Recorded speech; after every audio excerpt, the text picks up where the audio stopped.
All right, continuing on, as you can see from this picture, sometimes it ain't memory loss. This ain't got nothing to do with memory loss. They just got selective hearing with a little bit of extra seasoning on it, if you know what I mean.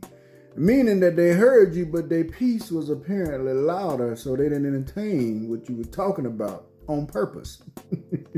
Yeah, I know this body language all too well, because just the other day, me and my wife were talking, and yeah, I pulled this trick myself, and then she was like, baby, you not listening to me, or you got memory issues? I said, a little bit of both.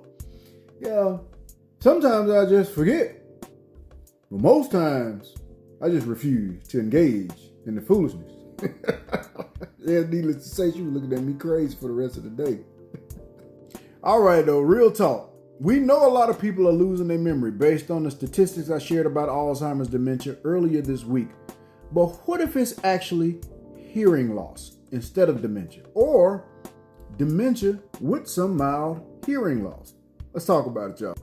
Yep, the science says hearing loss can mimic dementia or worsen underlying dementia that's already there. Yeah, your brain works harder to fill in the blanks when it can't hear everything that's being said. And over time, it kind of just wears your mind out, and they just give up trying to keep up with the dialogue, what's been said and who said what. They just give up. How many have experienced that with a loved one? And unfortunately, this habit is not just annoying to those trying to communicate with their loved one.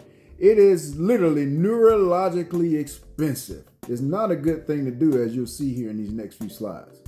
All right, this is a really good slide that I want to drive the point home. The risk of dementia with untreated hearing loss. I want to get out the way. I want you to pause, take a look at it, get a screenshot. But did you know that people with hearing loss are up to 5 times more likely to develop dementia? Untreated hearing loss strains your memory, focus, and communication. And hearing aids don't just help you hear.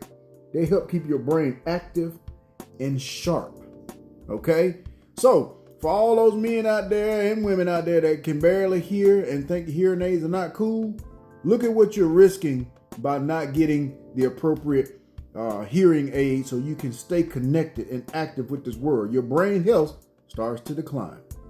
So, when Grandpa asks you, what did you say after about the 11th time, you need to understand that it may not be his memory, and he may not be ignoring you. He may just cannot hear you. So give your grandpa a little grace when he can't hear you, unless he playing selective hearing, because you know selective hearing is self-care with a mute button. And for some reason, grandparents have the gift from heaven on how to mute a lot of people, especially the grandkids. So if you or your loved one is experiencing hearing loss, don't just brush that off, because that's not just a normal sign of getting old. If you're having these symptoms, please go get your ears checked. Invest in a good pair of hearing aids so you can stay active and engaged and reduce your chances of developing dementia later in life. Hope y'all enjoyed this. Stay tuned for tomorrow. We're going to close it out. See you soon. Peace and blessings.